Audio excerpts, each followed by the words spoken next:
What is real? Why are we here? What lies beyond our immediate perception? These profound questions form the very essence of metaphysics. Welcome to a comprehensive journey into this fundamental branch of philosophy. Metaphysics explores the fundamental nature of reality, existence, and being.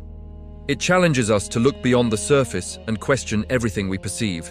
Our exploration begins with the historical roots of metaphysical thought. From ancient civilizations, philosophers sought to understand the cosmos. In ancient Greece, Parmenides and Heraclitus debated the nature of change. Plato introduced his theory of forms, proposing an ideal, unchanging realm. Aristotle's first philosophy laid the groundwork for systematic inquiry into being. Medieval philosophy saw the integration of metaphysics with theology. Thinkers like Aquinas and Augustine pondered God, creation, and existence. The early modern era brought a shift towards rationalism and empiricism. Descartes' dualism separated the mind from the physical body. Spinoza proposed monism, a unified substance underlying all reality. Leibniz introduced monadology, unique, indivisible entities. Metaphysics is not confined to Western thought, it spans across civilizations. In Hinduism, Brahman represents the ultimate, all-encompassing reality. Buddhism explores concepts like emptiness and impermanence. Taoism speaks of the Tao, the universal way, and the balance of yin and yang. Indigenous worldviews offer unique insights into interconnectedness, emphasizing animistic beliefs and profound spiritual realities. Metaphysical ideas continue to influence modern art, literature, and culture, even when not explicitly labeled as philosophical inquiry. Now let's delve into the key aspects and branches of metaphysics. Ontology, the study of being, asks, what does it mean to exist? What are the fundamental categories of being? What is substance? More on this later. Is reality ultimately monistic, dualistic, or pluralistic? The scope of these concepts are massive and worth taking a moment to explore each in detail. Monism is the philosophical idea that all of reality is ultimately one unified substance, principle, or essence, rather than being made up of fundamentally separate parts. Where dualism says there are two basic kinds of reality, like mind and matter, and pluralism says there are many, monism insists that beneath all apparent differences, there is a single underlying unity. Historically, monism shows up very early in human thought. In ancient Greece, pre-Socratic philosophers began searching for a single, first principle, arche, that explained everything. Thinkers like Thales proposed that everything ultimately comes from water, while Heraclitus emphasized change, but still saw a unifying order behind it. The most clearly monistic Greek philosopher was Parmenides, who argued that reality is one, unchanging, and indivisible. What we perceive as change or plurality is an illusion. Monism was later developed more systematically in early modern Europe by Baruch Spinoza. In his work Ethics, Spinoza argued that there is only one substance, which he identified with both God and nature, Deus sive natura. Everything that exists is not separate from this substance, but is a mode or expression of it. This was a radical departure from the dominant dualistic thinking of René Descartes, who believed mind and body were fundamentally distinct. Culturally, monism has deep roots outside of Western philosophy, especially in South Asian traditions. In Hinduism, the school of Advaita Vedanta teaches that the individual self, Atman, and ultimate reality, Brahman, are not separate but identical. This idea was articulated most famously by Adi Shankaracharya, who argued that perceived differences in the world are due to ignorance, maya, and enlightenment comes from realizing this underlying unity. Similarly, strands of Buddhism, while often more nuanced, also move toward a kind of non-dual understanding of reality, especially in Mahayana traditions. In Chinese philosophy, Taoism expresses a monistic sensibility through the concept of the Tao as the single underlying source of all things. Across cultures, monism often carries spiritual implications. It tends to dissolve strict boundaries between self and world, mind and body, or even human and divine.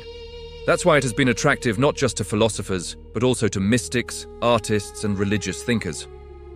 At the same time, critics argue that monism can flatten important distinctions or struggle to explain the diversity and change we actually experience. if you strip it down to its core, monism is a claim about reality's deepest structure. However complex things appear on the surface, at the most fundamental level, everything is one. Dualism, on the other hand.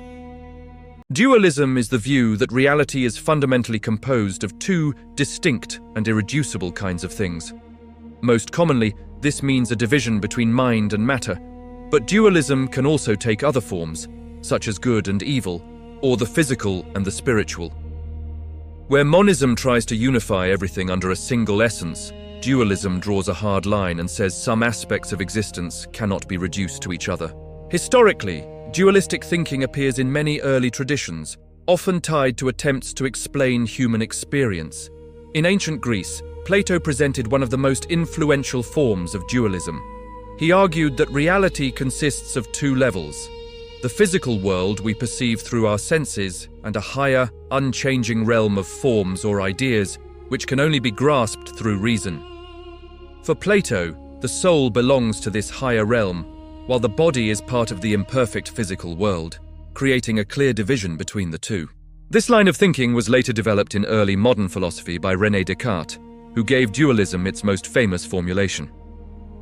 Descartes argued that there are two fundamentally different substances: res cogitans, thinking substance, or mind, and res extensa, extended substance, or matter. The mind is immaterial, conscious, and indivisible, while the body is physical, mechanistic, and divisible.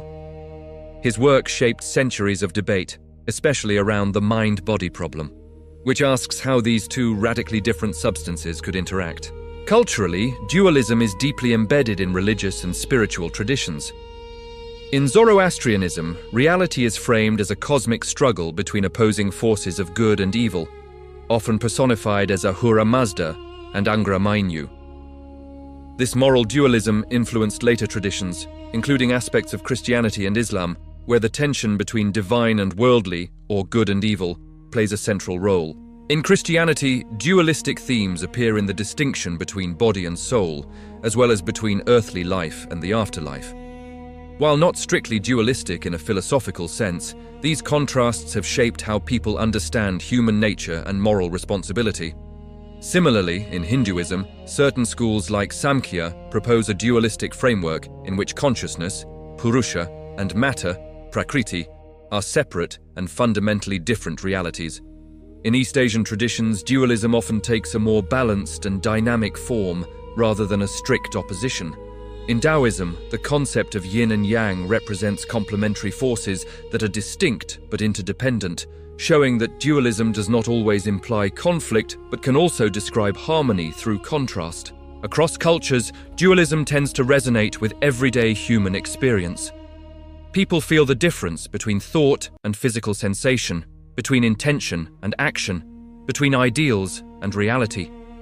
That intuitive divide makes dualism compelling, but it also creates philosophical challenges, especially when trying to explain how two fundamentally different kinds of things can influence each other.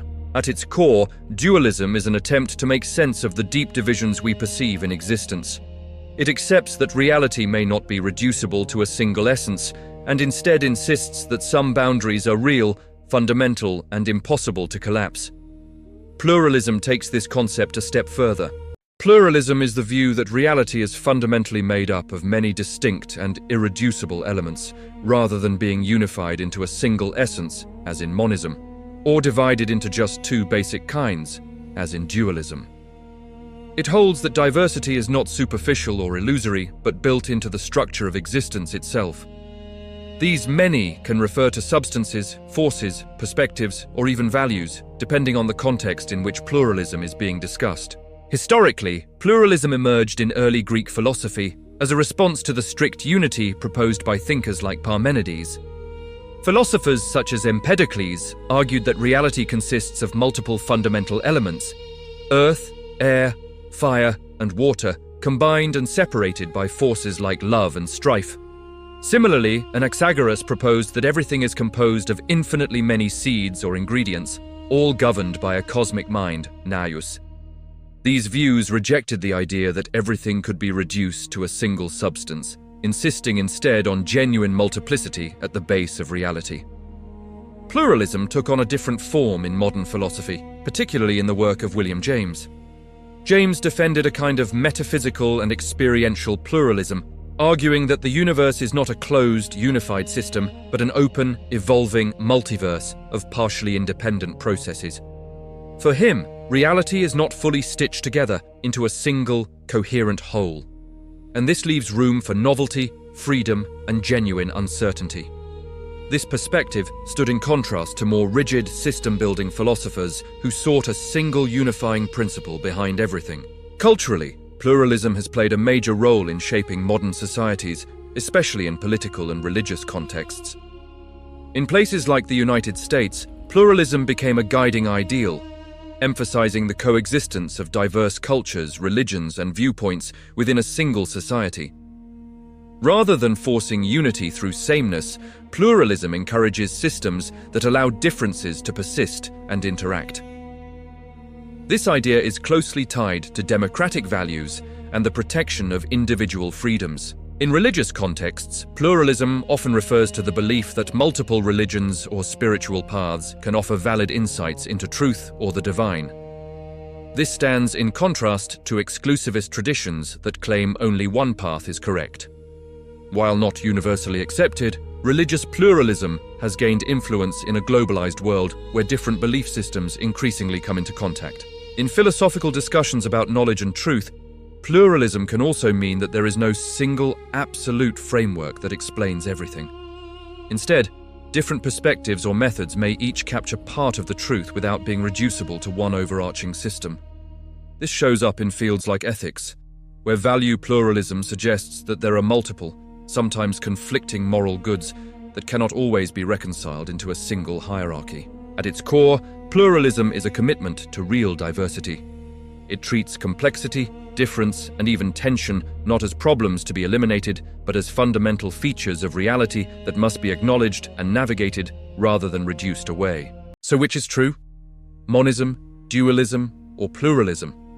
I'd argue that all of them are both true and false. For reality sits on the edge of a knife, where one side is corporeal and the other immaterial. Thought, mind, or spirit plays a larger role than most realize. But that's the joy of philosophy, to stir the mind. Some other aspects of metaphysics ask, how do we categorize things? This is the problem of universals. Cosmology, another key aspect, studies the origin and structure of the universe. It delves into its fundamental laws and its ultimate fate. Are time and space fundamental or emergent properties of reality? Speaking of which, exploring absolute versus relational theories of spacetime is a fascinating and worthwhile subject to expand upon. The debate between absolute and relational theories of spacetime is about a deceptively simple question. Does space and time exist on their own, independently of everything else, or do they only exist as relationships between objects and events? The absolute view is most closely associated with Isaac Newton. In Newton's framework, space and time are like a fixed stage on which the universe plays out. Space exists as a real, unchanging container, and time flows uniformly everywhere, regardless of what is happening in the universe. Even if there were no objects at all, Newton believed space and time would still exist. This idea helped him define motion in a precise way, especially the distinction between true motion and merely relative motion. His famous bucket argument was meant to show that rotation could be detected relative to absolute space itself, not just in comparison to other objects. In contrast, the relational view argues that space and time are not things in themselves, but systems of relationships among physical objects and events. This position was championed by Gottfried Wilhelm Leibniz, who rejected the idea of empty space existing independently of matter. For Leibniz, to say that something is in space simply means it stands in certain spatial relations to other things, and time is just the order in which events occur. Without objects or events, there would be no space or time at all, only the potential for relations. This philosophical dispute carried on for centuries, but it took a major turn in the early 20th century with Albert Einstein and the development of relativity. In his theories, space and time are no longer separate and absolute. They are fused into a single entity called spacetime, which is influenced by matter and energy. Massive objects curve spacetime, and that curvature is what we perceive as gravity. This view doesn't fully align with either Newton or Leibniz. On one hand, spacetime has structure and can exist as a kind of entity, which sounds somewhat like Newton's absolute framework. On the other hand, its geometry depends on the distribution of matter and energy, which echoes the relational intuition that spacetime is tied to physical content. Culturally and philosophically, this debate reflects deeper intuitions about reality. The absolute view aligns with a more object-centered, deterministic picture of the universe, where everything unfolds within a fixed and independent backdrop. The relational view fits more naturally with perspectives that emphasize interdependence and context, where nothing exists in isolation and everything is defined by its connections. Modern physics hasn't completely settled the issue. While relativity gives spacetime a dynamic role, some interpretations and approaches in quantum gravity lean more relational, suggesting that spacetime itself might emerge from deeper networks of relationships. Others still treat spacetime as a fundamental structure. So the tension between absolute and relational thinking hasn't disappeared. It's just moved to a deeper level. At its core, the disagreement is about what you consider real at the most fundamental level, a stage that exists whether anything is on it, or a web of relationships that only exists because things are interacting within it. Moving on, I'll briefly cover a few more aspects of metaphysics, such as the mind-body problem, which asks, what is consciousness? How does it relate to the physical brain? Do we truly have free will, or are our actions predetermined? Causality examines the nature of cause and effect. Are events necessary, or are they merely contingent? Metaphysics is not about finding definitive answers. It is about asking the deepest, most fundamental questions. It is the enduring quest to understand the very fabric of reality.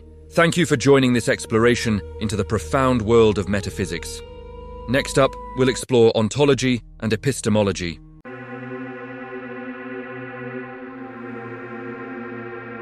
Welcome to a journey into the fundamental questions of existence. What is real? What does it truly mean to be? Today, we delve into ontology, the branch of philosophy dedicated to the study of being, existence, and reality itself. It's a quest to understand the unseen fabric of our world, exploring the very nature of what is and what isn't. Our exploration begins in the ancient world, where the seeds of ontological thought were first sown by brilliant minds. Parmenides, a pre-Socratic philosopher, challenged us to consider the unchanging nature of being, arguing that change is an illusion.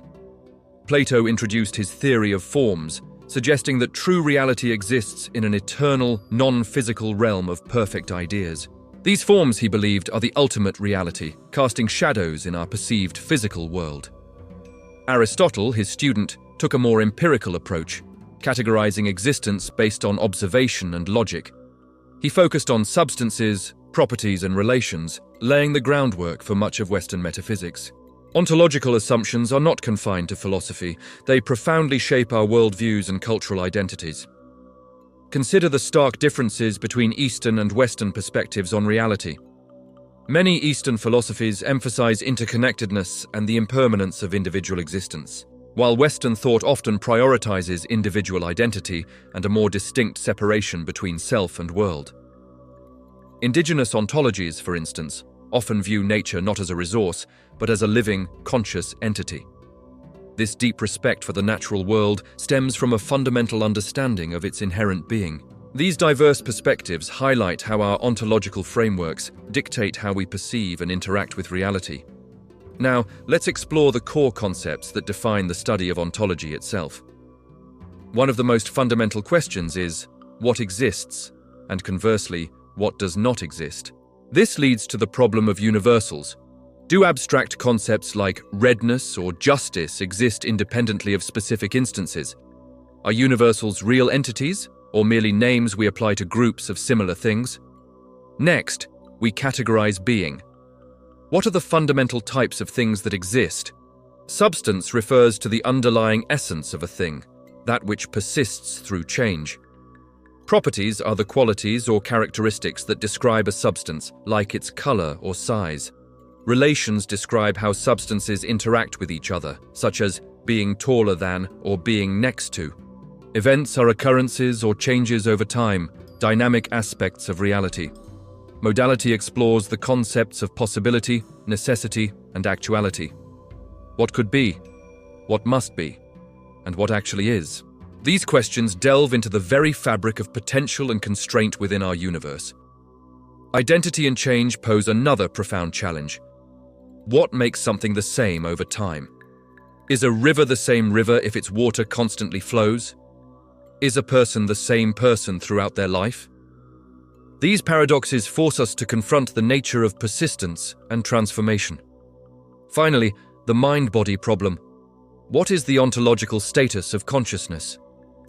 Is the mind a separate substance from the brain, or merely an emergent property of physical processes? This question continues to challenge philosophers and scientists alike, bridging metaphysics and neuroscience. Ontology is not just an ancient pursuit, it continues to evolve in the modern era. Analytic philosophy, for example, uses rigorous logical analysis to clarify ontological concepts. Computational ontology applies these principles to information science, structuring knowledge in databases and AI systems. Social ontology investigates the nature of social entities like institutions, money, and nations. Are these entities real in the same way a tree or a rock is real, or do they exist only through collective human agreement? These modern applications demonstrate the enduring relevance of ontological inquiry in our increasingly complex world. From ancient Greece to the digital age, ontology remains a vital quest to understand the fundamental nature of reality. It challenges us to look beyond the surface, to question our assumptions, and to ponder the very essence of existence. By exploring what is real, we gain a deeper understanding of ourselves, our world, and our place within the cosmos. The journey into ontology is an endless one, a continuous unfolding of profound questions. What new realities will we uncover next? The quest for being continues.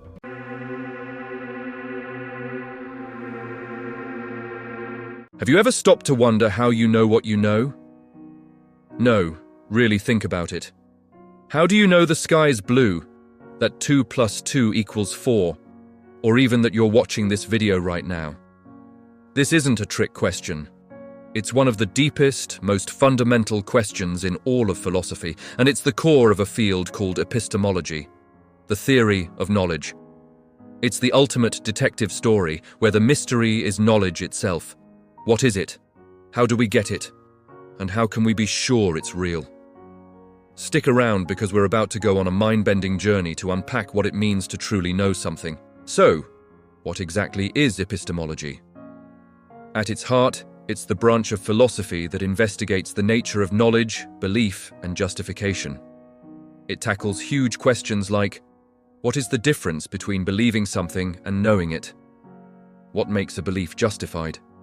And can we ever be absolutely certain about anything? Think of it like the quality control department for your thoughts.